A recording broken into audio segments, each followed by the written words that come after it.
Senhora Presidente, deputado Iracema, demais membros da mesa. Hoje ocupo o grande expediente para falar de um tema da maior importância, mas antes de falar do tema, eu gostaria aqui de destacar, e é importante fazer esse destaque, da implantação da Patrulha Maria da Penha na cidade de Viana na semana passada. E registro que em 2023 fizemos uma indicação para a implantação da Patrulha Maria da Penha na nossa cidade, porque entendo da importância da patrulha, da importância deste segmento da Polícia Militar e todos os órgãos que envolvem para a nossa cidade, para a nossa região. Mas hoje o tema que me traz aqui, nesse momento, é a realização da 30ª conferência entre as partes, hoje, a COP30, realizada agora, nesses tempos, nestes dias, na cidade de Belém, coordenada pelo governo Lula, pelo governo federal. É um evento de natureza global, onde nós, o Estado do Maranhão, tendo grande parte do seu território na Amazônia Legal, tendo o Cerrado como um dos principais biomas e hoje um dos mais agredidos, é necessário e, sinceramente, deputado Leandro, me incomoda um pouco e me deixa um pouco preocupado que o Maranhão, e aí eu incluo este poder,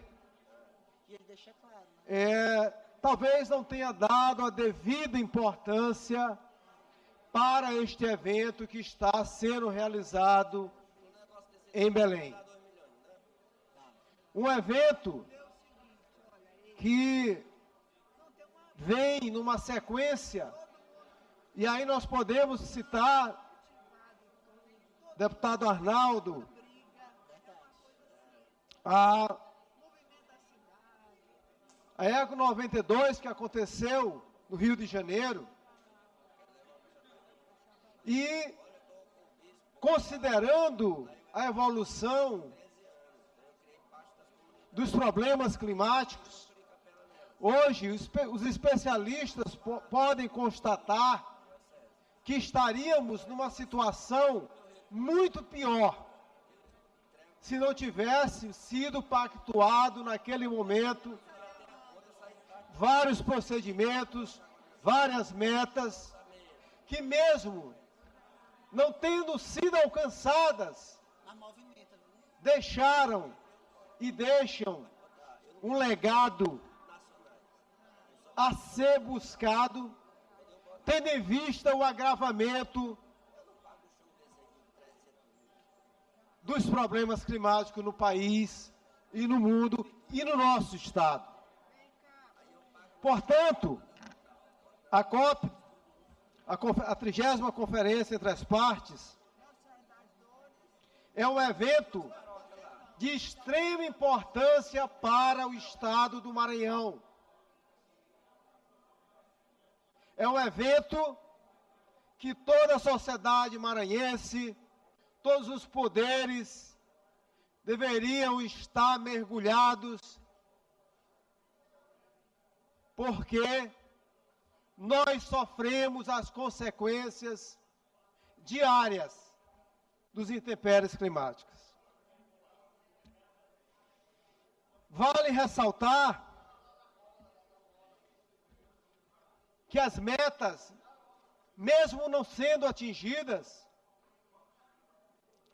como manter o aumento da temperatura no teto de 1,5 graus Celsius,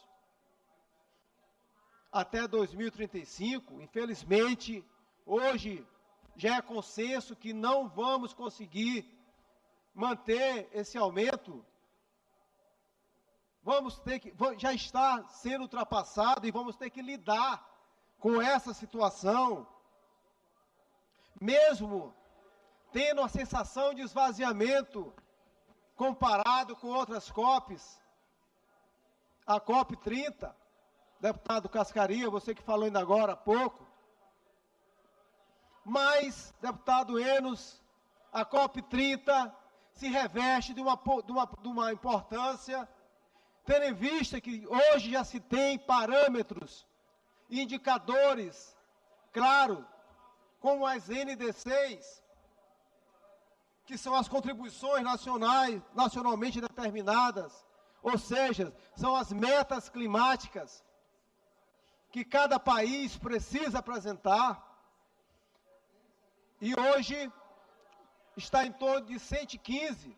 Nós temos 195 países signatários da ONU, comprometidos com as metas climáticas.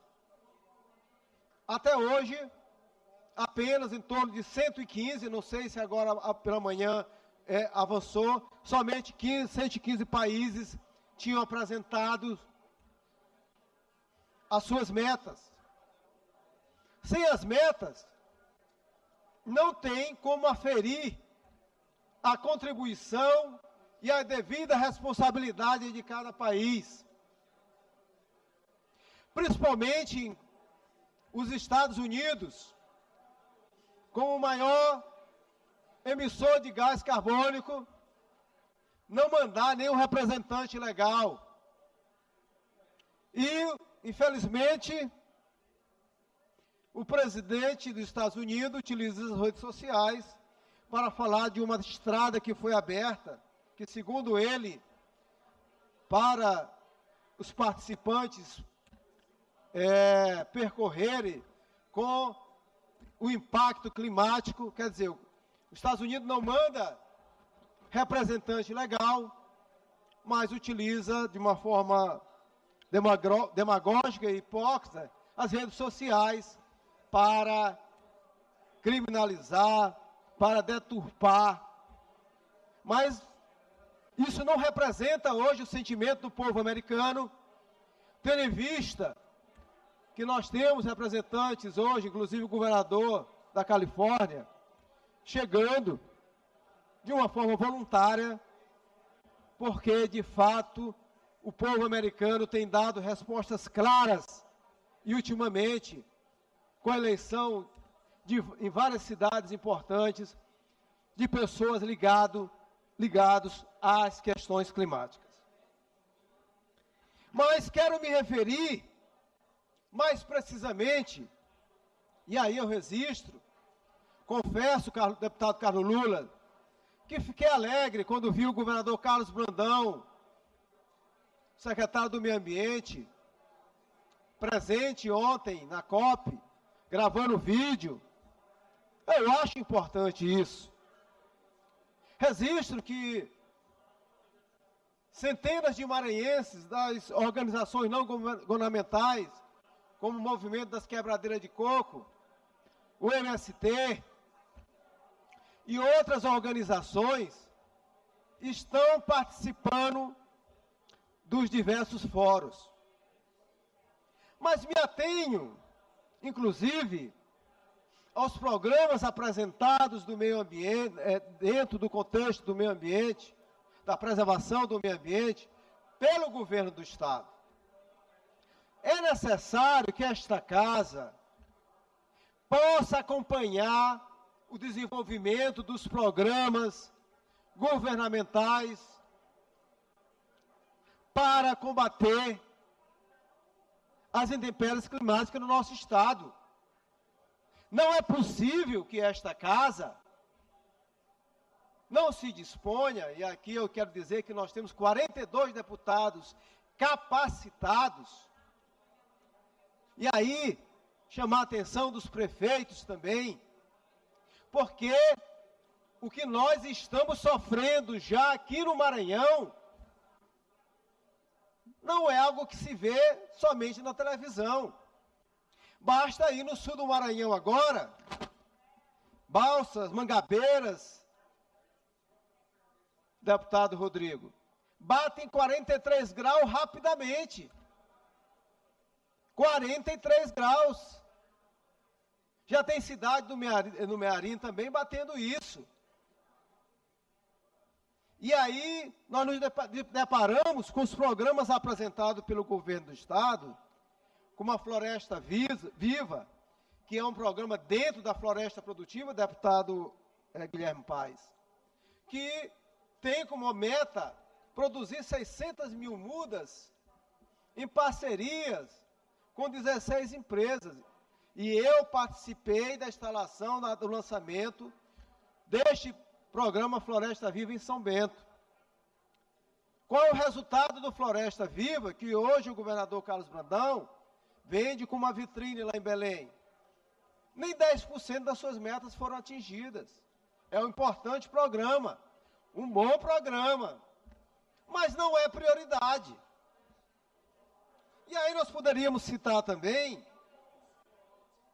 o Maranhão Sem Queimadas, que é um programa antigo, que teve um aporte do Fundo Amazônico extremamente. Nós aprovamos, inclusive, aqui, a implantação de vários postos de corpo de bombeiros para combate à queimada, incêndios em vários municípios. Infelizmente, ainda em um lento processo de implantação. Nós temos o programa Paz no Campo. O programa Paz no Campo, que tem uma relação direta com a regularização fundiária, onde hoje nós sabemos que nós precisaríamos arrecadar em torno de 1 milhão de hectares dentro do nosso estado em terras a serem arrecadadas. Vejo com preocupação a mídia do governo, através do ITERMA, dizendo que está batendo um recorde, e eu torço que assim seja. E registro os avanços do ITERMA, mas muito além do que nós esperamos. Hoje essas metas, e aí eu pego o número divulgado pelo governo, de 260 mil títulos, é um pouco mais de 20%, já está no último, vamos entrar para o último ano do governo Carlos Brandão, é um pouco mais de 20% das terras arrecadadas no nosso estado. E isso tem consequências. E as consequências, elas são perceptíveis aos nossos olhos, mas, infelizmente, elas são doloridas para a grande maioria das pessoas que vivem, que dependem das suas atividades, que as suas atividades dependem do sucesso para essas atividades, da regularidade de chuvas, da regulação fundiária, de ações que o Estado tem como obrigação coordenar.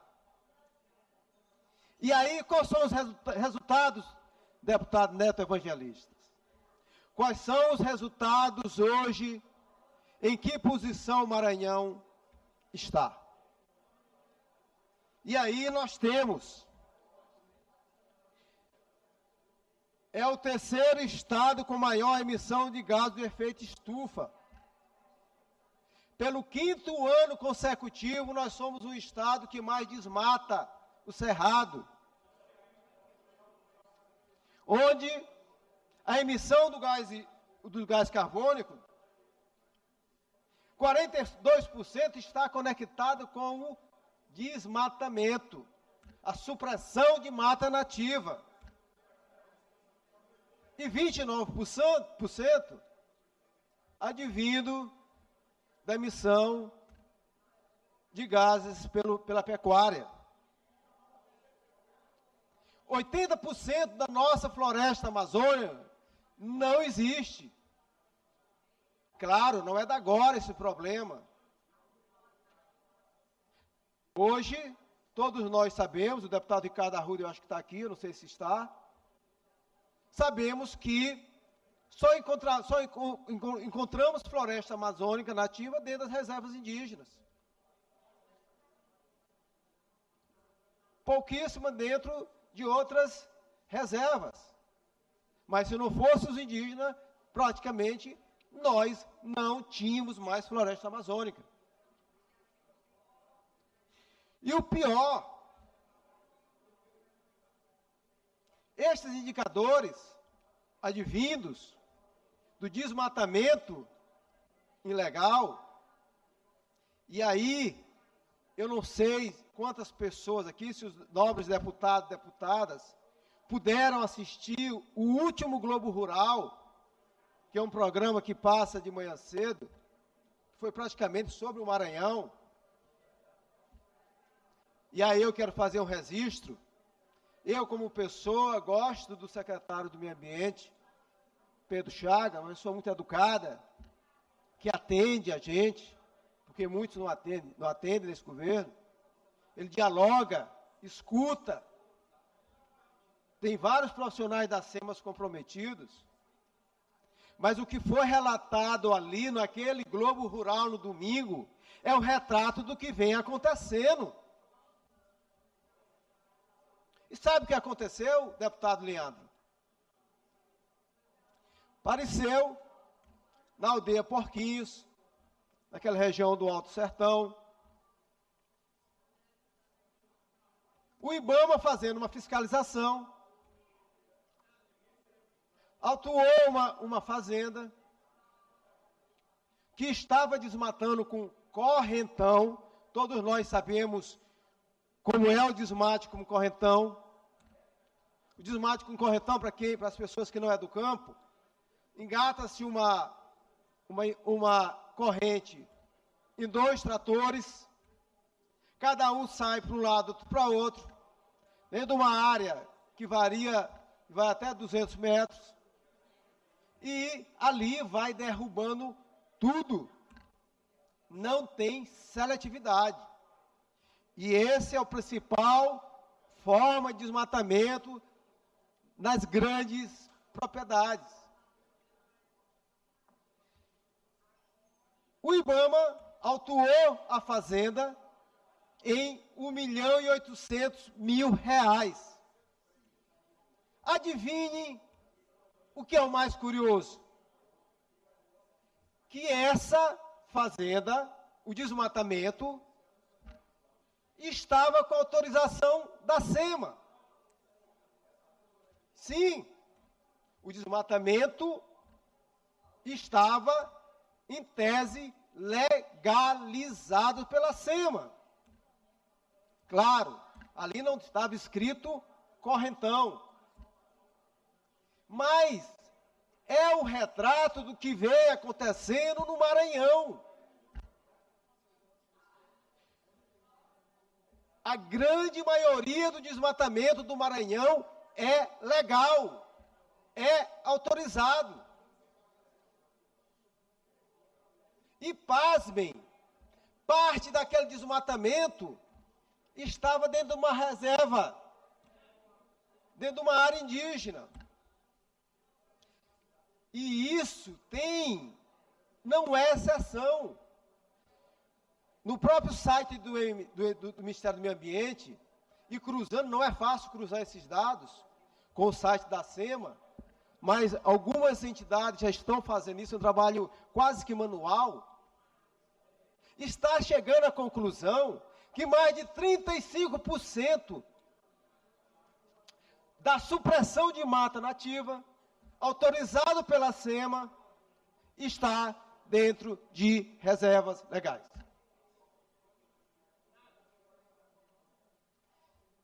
Isso é um absurdo. Nós estamos batendo recorde de desmatamento, na sua grande maioria, autorizado. Eu falo isso aqui, e eu falo com a responsabilidade que eu procuro fazer sempre, quando subo a tribuna, quando faço uma denúncia, e também não tenho nenhuma dificuldade de dizer também quando o governo acerta. Então, o que nós estamos dizendo nesse momento, que o que está acontecendo no Baixo Parnaíba, São Benedito de Rio Preto, no São Bernardo, com o aumento do desmatamento, da supressão de matas nativas autorizadas,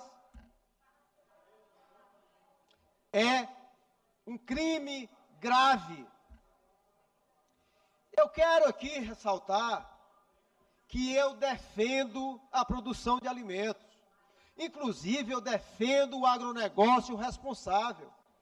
Porque a grande maioria do agronegócio está lutando para sobreviver.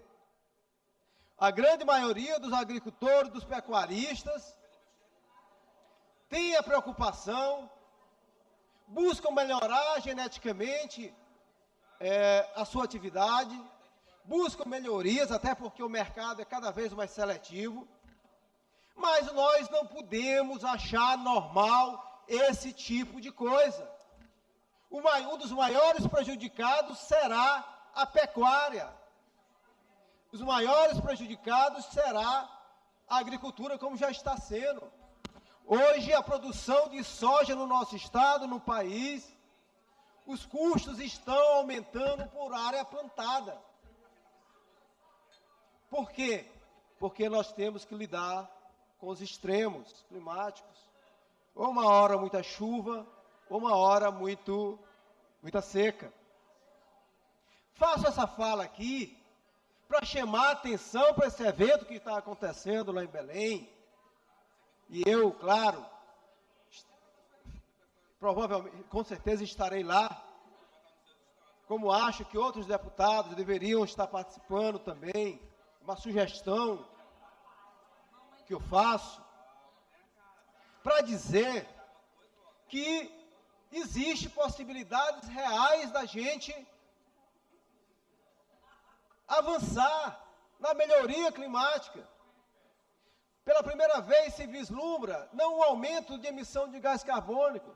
Claro que nós precisaríamos ter reduzido 5 vezes mais, ou seja, nós teríamos que chegar com uma redução de 60% até 2035. Mas provavelmente só chegaremos com 10% a 12% pelos indicadores. Mas nós temos coisas muito importantes sobre a coordenação do governo Lula acontecendo.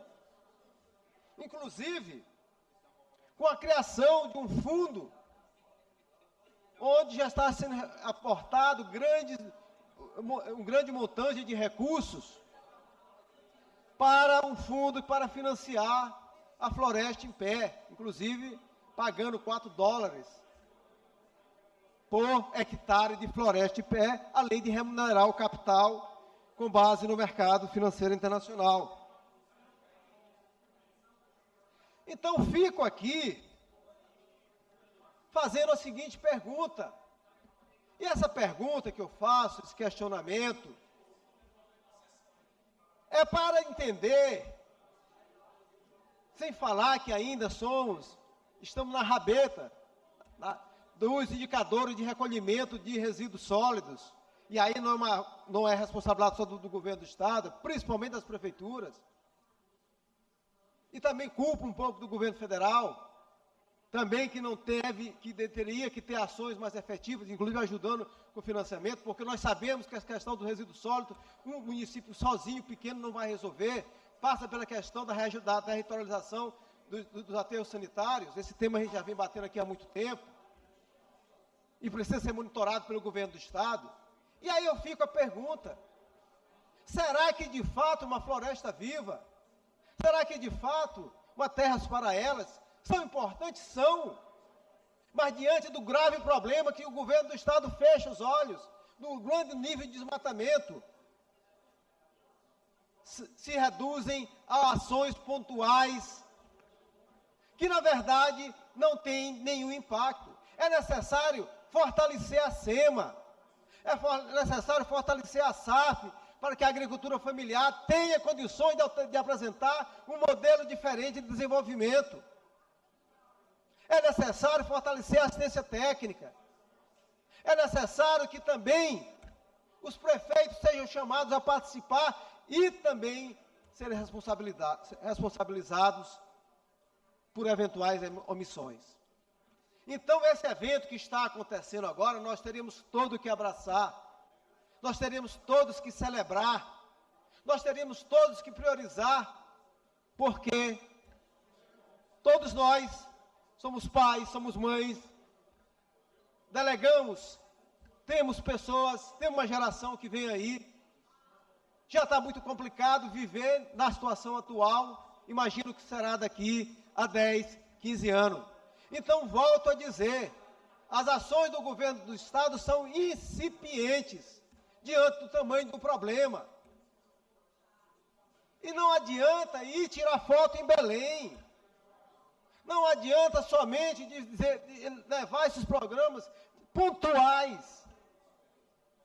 Teria que ter uma coordenação estratégica do governo do Estado, do governador Carlos Brandão, como prioridade, combatendo o desmatamento ilegal, fortalecendo a SEMA, porque a SEMA autoriza, como aconteceu lá na Reserva Porquinhos, a supressão de mata, que já está errado.